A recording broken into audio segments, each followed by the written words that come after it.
Salut à tous, j'espère que vous allez bien. On se retrouve aujourd'hui pour parler d'un nouveau smartphone, un smartphone qui est relativement attendu et assez connu du grand public dans le sens où c'est celui qui intègre le plus gros capteur photo sur un smartphone.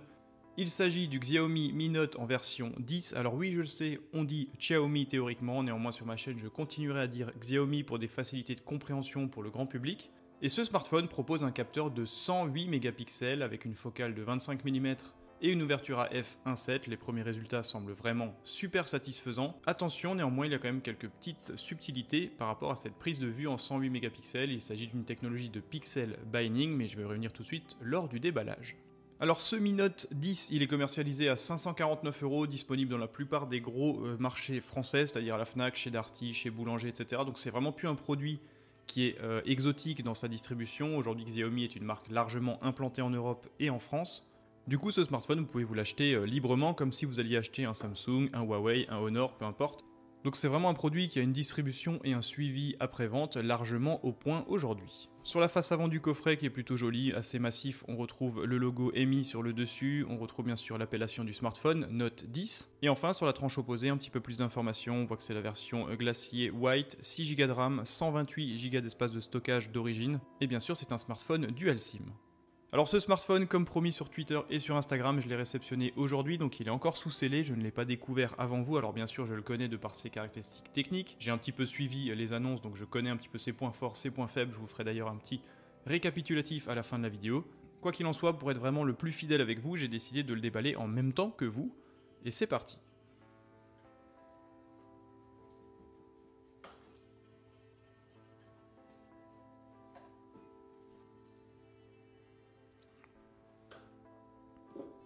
A l'ouverture de la boîte, on tombe directement sur le smartphone avec comme toujours une mise en avant un petit peu des caractéristiques et des spécificités de ce smartphone directement sur le film de protection. A l'ouverture de la pochette en carton, on retrouve bien sûr une épingle afin d'extraire le tiroir NanoSIM dans lequel on peut mettre 2 cartes NanoSIM. Pas de possibilité d'étendre la mémoire sur ce smartphone, il faudra donc se contenter des 128 Go d'origine. On retrouve bien sûr une documentation liée à la prise en main de l'appareil qui est traduite en français et un document lié à la garantie de l'appareil. Point intéressant sur ce smartphone, on retrouve une coque de protection, alors celle-ci n'est pas des plus jolies, n'est pas des plus qualitatives. Quoi qu'il en soit, ça permet de protéger son smartphone dès la sortie de la boîte, ça c'est toujours plutôt intéressant. Autre point intéressant sur ce type de coque, c'est que son épaisseur permet un petit peu de gommer l'écart qui est lié entre la coque et le sommet des capteurs photo afin de rendre le smartphone un petit peu moins bancal. Donc je vous conseille quand même toujours d'utiliser ce genre de protection.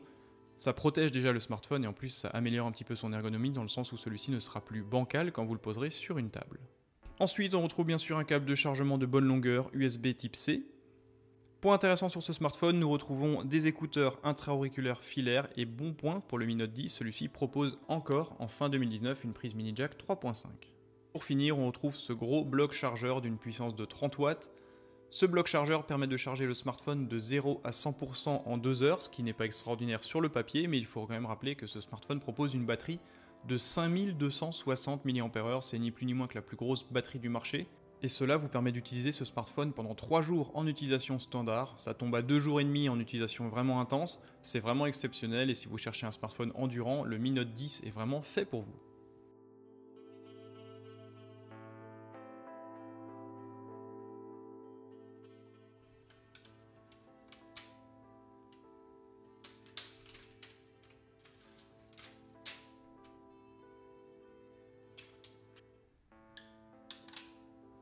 On se retrouve donc devant ce superbe smartphone et il est vraiment difficile de ne pas penser directement au P30 Pro, tant par le coloris choisi que par le positionnement des capteurs photo, que par son dimensionnement et son encombrement général. L'encoche est également exactement la même, c'est vraiment un smartphone qui est vraiment très proche. Donc au dos, on retrouve bien sûr la partie photo, 5 capteurs photo, c'est vraiment un smartphone qui sera super polyvalent dans la reproduction des photographies. Ce smartphone propose donc un capteur grand angle, un ultra grand angle, un téléobjectif 5 fois et un capteur macro, c'est vraiment super intéressant, ça permet vraiment de faire de la création sur son smartphone, d'être assez créatif et d'être assez libre dans la photographie en général, donc moi je trouve que c'est plutôt intéressant, ça apporte une polyvalence au smartphone. Les capteurs dépassent énormément de la coque, c'est un petit peu dommage, ça impacte un petit peu la finition générale, le design général et surtout ça le rend bancal quand vous le posez sur une surface plane. C'est en ce sens que je vous ai indiqué avant qu'il fallait impérativement utiliser la coque de protection pour gommer un petit peu l'espace entre la coque et le sommet des capteurs photo. Donc la partie photo, elle est vraiment monstrueuse sur ce smartphone. Vous avez d'ailleurs directement le schéma d'implantation qui s'affiche sur l'écran. Vous avez donc un premier capteur photo, le plus célèbre, qui est le capteur photo de 108 mégapixels avec une focale de 27 mm, optique à ouverture f1.7 avec une stabilisation optique et électronique. C'est donc le capteur grand angle qui sera utilisé dans la majeure partie des cas. Attention néanmoins, comme toujours, sur une très forte définition, celui-ci utilise une technologie de pixel binding, donc les photos seront en réalité de 27 mégapixels et ce smartphone va compiler 4 pixels en 1 pour capter un petit peu plus de lumière, éviter la montée en ISO et éviter la dégradation des photos dès lors qu'il manque un petit peu de lumière.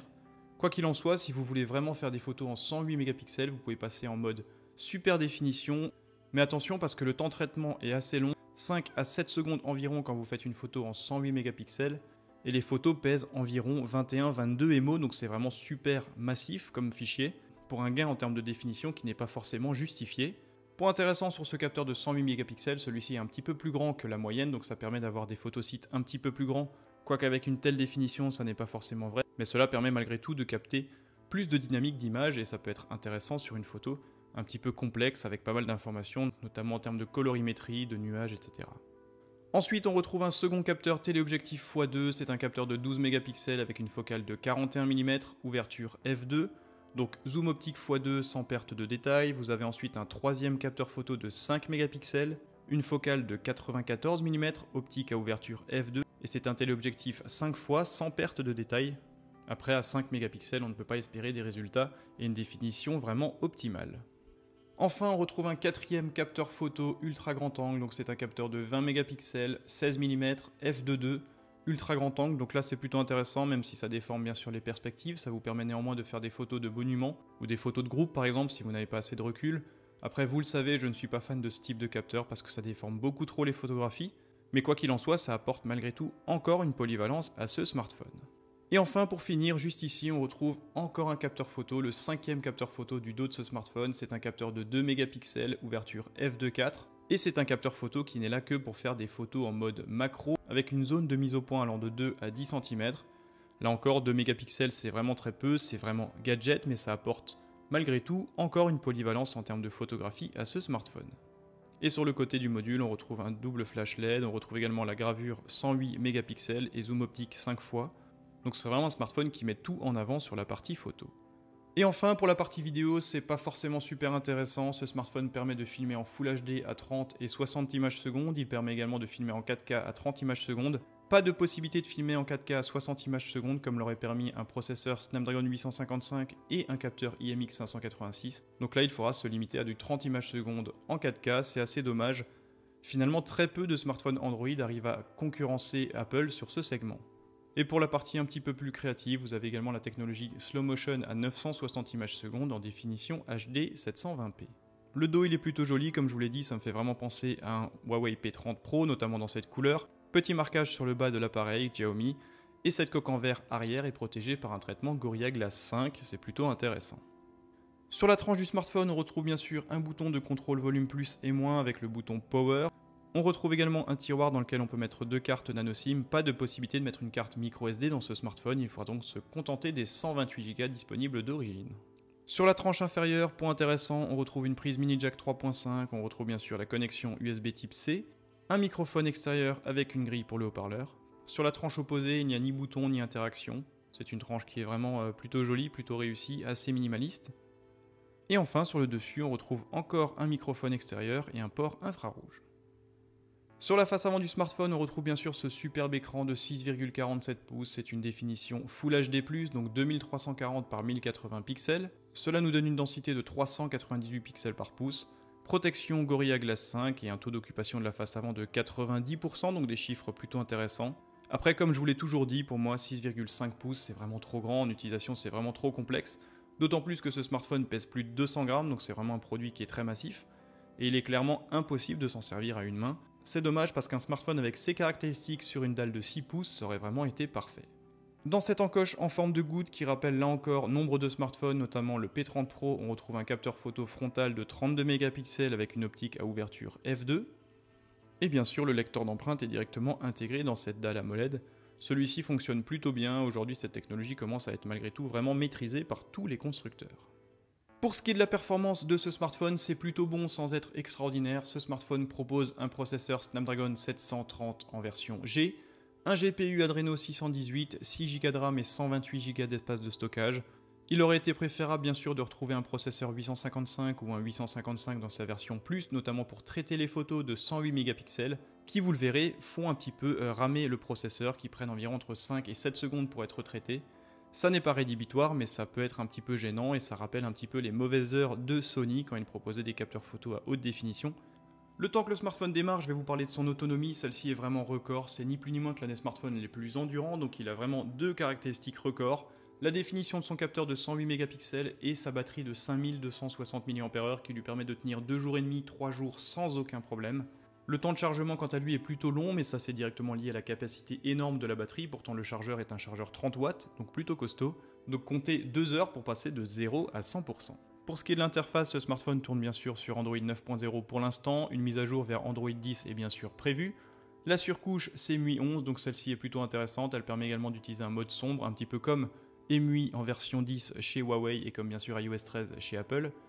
Donc sur un écran AMOLED, pour moi ça prend vraiment tout son sens d'utiliser un mode sombre, ça permet bien sûr d'économiser de la batterie, mais ça permet aussi d'avoir un affichage beaucoup plus contrasté, beaucoup plus sympa, qui se fond directement avec le cadre de l'écran, ce qui augmente un petit peu le rendu qualitatif de l'écran. Pour ce qui est des autres caractéristiques sur ce smartphone, donc comme je vous l'ai dit, connexion USB type C 2.0, module NFC, dual SIM, pas de certification d'étanchéité IP67, IP68, donc n'allez pas le mettre sous une pluie battante ou n'allez pas le mettre dans l'eau, ça ne fonctionnera plus. Pas de port micro SD, comme je vous l'ai dit, donc impossible d'étendre la mémoire qui est d'origine de 128 Go, environ 115 Go au premier démarrage. Il n'est pas compatible non plus avec la charge sans fil et du coup pas compatible avec la charge inversée. Maintien de la prise mini jack 3.5, ça je vous l'ai dit, c'est super intéressant. Le lecteur d'empreintes est sous l'écran, il fonctionne plutôt bien. C'est un smartphone qui est plutôt imposant, plutôt massif. Alors en termes de design, on est vraiment très proche d'un P30 Pro. Il pèse 206 grammes, donc c'est grosso modo les mêmes dimensions qu'un P30 Pro et qu'un Mi Mix 3. Donc un smartphone plutôt énorme, il faut quand même en avoir conscience avant de le commander si vous ne l'avez jamais vu.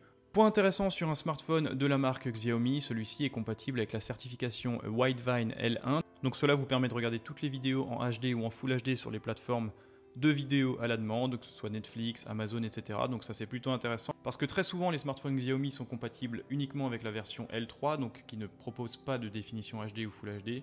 Là en version L1 c'est vraiment super sympa. Et enfin pour finir, ce smartphone est disponible en version blanc, en version noire et en version vert. Et ils sont proposés à 549 €. On se retrouve donc devant ce smartphone, l'écran est vraiment plutôt joli, il y a un petit peu plus de bordure finalement que sur un P30 Pro, je trouve qu'elles sont un petit peu plus visibles finalement. Quoi qu'il en soit, la colorimétrie est vraiment excellente, les contrastes sont vraiment saisissants, technologie AMOLED oblige, et les noirs sont du coup également infinis, donc ça apporte bien sûr deux points intéressants, des beaux contrastes et en plus une économie d'énergie sur l'affichage des noirs. Et ce qui est toujours super sympa sur un smartphone équipé d'un écran AMOLED d'une telle qualité, c'est bien sûr de basculer en mode sombre et de bénéficier d'un noir infini, de contrastes vraiment super jolis. Et en plus, ça économise un maximum d'énergie. Vous me direz certainement que sur une batterie tellement énorme, ça n'est pas nécessaire, mais ça permet quand même encore de grappiller quelques heures d'utilisation. Et pour moi, ça rend le smartphone beaucoup plus classe, beaucoup plus joli. Alors l'application photo, elle a été vraiment vivement critiquée dans les premiers tests. Il y avait beaucoup de plantages, beaucoup de fonctions qui s'arrêtaient. Le point qui est vraiment critiqué, c'est bien sûr le fait de toujours mettre le doigt finalement sur le capteur macro, celui-ci est juste ici. On retrouve directement bien sûr le mode 108 mégapixels. Alors là, je vais vous montrer un petit peu le temps de traitement d'une photo. Je vais prendre Mario en photo en 108 mégapixels. Et là, on voit que ça tourne un petit peu, le temps de chargement. Donc ça prend quelques secondes, ça n'est pas non plus incroyablement long. Quoi qu'il en soit, c'est vrai que c'est un temps de traitement qu'on n'a plus l'habitude d'avoir aujourd'hui. Mais c'est vrai qu'en termes de définition, c'est vraiment super impressionnant. Je suis assez bluffé par la définition générale et par les détails qui sont conservés sur cette photo prise un petit peu à la volée. Donc voilà, soyez quand même conscient que quand vous ferez une photo de 108 mégapixels, celle-ci pèsera entre 20 et 25 MO, qu'il faudra entre 4 et 7 secondes pour que la photo soit traitée. Après, c'est pas forcément gênant si vous faites des photos tranquilles dans la rue ou de votre copain, de votre copine, etc. Vous avez le temps de prendre une pause, donc il n'y a aucun souci. Mais si vous voulez faire des photos à la volée, basculez plutôt sur le mode automatique à 27 mégapixels avec cette technologie de pixel binding qui captera un petit peu plus de lumière et plus de dynamique d'image. Comme je vous l'ai dit au début de la vidéo, ce smartphone est vraiment super bancal. Moi, je trouve que c'est vraiment dommage de faire ça. Là, c'est assez abusé pour le coup. Alors, est-ce qu'il n'aurait pas été plus judicieux de placer un petit peu les capteurs dans ce sens-là, peut-être pour lui permettre d'avoir une meilleure stabilité, parce que là, c'est vraiment dramatique. Là, vous pouvez clairement pas écrire un SMS en le laissant sur votre bureau, ce serait trop embêtant en fait en termes de bruit, et même ça abîme un petit peu le smartphone, je trouve pas ça super terrible. Alors on va voir si en mettant la coque de protection, ça permet de réduire ou de supprimer ce phénomène. Donc même avec la coque qui est pourtant plutôt épaisse, on a quand même encore toujours ce phénomène de bancal. C'est un peu gênant, franchement, moi c'est un truc qui me gêne un petit peu. À la place de Xiaomi, j'aurais au moins proposé une coque d'origine qui gomme totalement ce phénomène. Là, ça n'est pas le cas, donc ayez quand même conscience que ce smartphone sera bancal à l'utilisation, bien plus que sur les autres smartphones que j'ai pu tester, parce que pour le coup, les capteurs photo dépassent vraiment beaucoup. Après ça, c'est intrinsèquement lié à la définition de ce capteur, dans le sens où plus le capteur est grand, plus la distance avec le verre de mise au point doit être grande. Du coup, ils ont été obligés de le décaler, de faire un smartphone qui n'est pas trop épais pour le coup, mais qui propose ce handicap qui peut être gênant, voire rédhibitoire pour certains. Alors comme vous le savez, j'ai fait un petit récap des différents articles anglais, chinois, français que j'ai pu lire. Pour les points forts, du coup, il y en a 5 que je partage allègrement. Le premier gros point fort sur ce smartphone, ce sera bien sûr sa finition, qui est vraiment excellente. On n'a vraiment pas l'impression d'avoir acheté un smartphone à 500 €. C'est vraiment digne d'un smartphone vendu 1000 €, type Galaxy Note 10, etc. Je vois aucune différence tant dans la qualité des matériaux que dans la qualité d'assemblage. Deuxième point fort, ce sera les performances générales. Alors même si on n'a pas le droit à un processeur Snapdragon 855 dans sa version Plus, le Snapdragon 730G est plutôt performant. Le GPU Adreno 618 couplé à 6 Go de RAM permet de faire tourner toutes les applications et tous les jeux disponibles sur le Play Store avec une belle définition de détail. Troisième point fort, ce sera son écran de 6,47 pouces en définition Full HD avec une technologie AMOLED. Les couleurs et la luminosité sont vraiment au top, même si pour moi c'est un petit peu trop grand. Quatrième point fort, ce sera bien sûr sa polyvalence photographique, même si certains pensent que cela fait gadget, ça apporte néanmoins une superbe polyvalence et ça permet de créer des photos de belle qualité, surtout que les capteurs sont plutôt qualitatifs. Et enfin, en cinquième point fort, ce sera son autonomie grâce à son énorme batterie de 5260 mAh, ce qui vous permettra de tenir 2 jours et demi, 3 jours sans problème. Pour ce qui est des points faibles, il y en a quelques-uns, mais ils ne sont pas non plus rédhibitoires. Déjà le premier, il n'est pas étanche, aucune certification d'étanchéité IP68 ou IP67, pas de possibilité d'étendre la mémoire, donc pas de slot micro SD. Troisième point faible, ce sera le temps de traitement quand vous faites des photos en 108 mégapixels. Je pense qu'un processeur 855 aurait gommé ce temps de latence. Ça n'est pas non plus rédhibitoire, mais comptez quand même entre 5 et 7 secondes pour un temps de traitement en définition maximale, ça peut être un petit peu gênant de temps en temps. Et enfin, le dernier point faible en termes d'ergonomie, ce sera la disposition des 2 capteurs photo ici. En fait, quand vous tenez votre smartphone, pour un droitier, moi j'ai clairement directement les mains dessus. Ça peut être un petit peu gênant, ça nécessite de le nettoyer avant de s'en servir, et ça peut même un petit peu le rayer à force si vous avez les doigts pas forcément super propres. Donc il aurait été préférable peut-être de les décaler sur le côté ou de trouver une autre intégration. Donc cela entache un petit peu l'ergonomie générale du smartphone. À l'époque où les processeurs n'étaient pas assez costauds. Je vous remercie d'avoir suivi cette vidéo, n'hésitez pas à me suivre sur Instagram et sur Twitter, n'hésitez pas à me dire si ce smartphone peut vous intéresser, si pour vous avoir une telle définition a un sens ou non. Et on se retrouve bien sûr très prochainement pour d'autres tests, n'hésitez pas à vous abonner à la chaîne si ça vous a plu parce que c'est que grâce à vous que je peux continuer à faire ces vidéos et je vous en remercie. On vient de passer les 14 000 abonnés, c'est vraiment énorme même si dans le YouTube game c'est pas grand chose, ça me fait vraiment plaisir. Et n'oubliez pas, en me suivant sur mes réseaux sociaux, vous pouvez toujours gagner 2 disques durs de 2 Tera chacun. Vous pouvez gagner également des écouteurs créatives Bluetooth, vous pouvez gagner une enceinte Bluetooth. Donc je vous invite à me rejoindre sur mes réseaux sociaux. À très bientôt.